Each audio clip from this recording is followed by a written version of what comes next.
नमस्कार मंडळी, त्या आपल्या चॅनलवर तुमचं खूप खूप स्वागत आहे। तर इथे मी ढवळायला घेतलेला आहे तूप। तर मी इथे गॅस चालू ठेवलेला आहे आणि ह्याच्यामध्ये मी वनस्पती तूप टाकलेला आहे।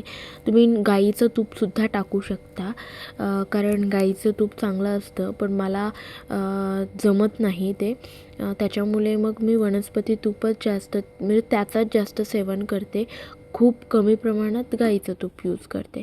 तर इथे मी आहे ना वनस्पती तूप घेतलं होतं, त्याच्यामध्ये मी जितके माझ्याकडे ड्रायफ्रूट्स होते तर ते मी ह्याच्यामध्ये कट करून टाकलेले आहेत। थोडे हलवून घेतले म्हणजे परतवून घेतले आणि त्याच्यानंतर गव्हाचा भरडा हा मी ह्याच्यामध्ये टाकलेला आहे। आता बरं तुम्हाला भेटेल कुठून हा भरडा? तर तुम्ही जे गहू दळता त्याच्यानंतरचा जो भरडा म्हणजे गाळून केलेला किंवा चालून केलेला जो काय भरडा असेल, किंवा जर तुम्ही स्वतःहून करणार असाल तर ते मिक्सरवर थोडं म्हणजे लापशीला आपण थोडा जाडच रवा ठेवतो, तर त्याच्यापेक्षा थोडा पातळ असतो, म्हणजे थोडा कमी बारीक असतो, तर त्याला भरडा बोलतात। तर तो गव्हाचा भरडा तुम्ही इथे यूज करू शकता। आता मी आहे ना हे तुपावर सारखं फिरवून घेतलं, त्याच्यामध्ये थोडासा पाणी शिंपडला आणि ह्याच्यामध्ये पिठी साखर टाकलेली आहे।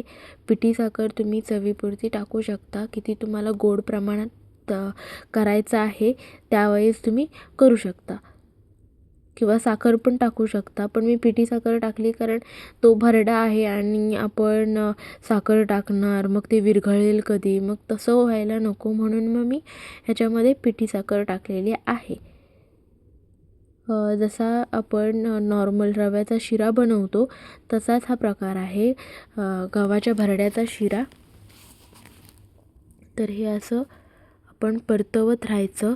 जर तुम्हाला थोडा तूप कमी वाटत असेल तर तुम्ही तूप याच्यामध्ये घालू शकता आणि थोडा पाणी शिंपडायला लागेल, कारण आपला भरडा शिजला पाहिजे। तुम्ही याच्यामध्ये दूधसुद्धा टाकू शकता, दूधसुद्धा खूप छान लागतं। तर हे बघा, हे असं पूर्ण झालेलं आहे। हे बघा, मी ह्याच्यामध्ये तूप टाकलेलं आहे खूप सारं, त्याच्यामुळे लावल्यावर ते कसं होतं आहे बघा।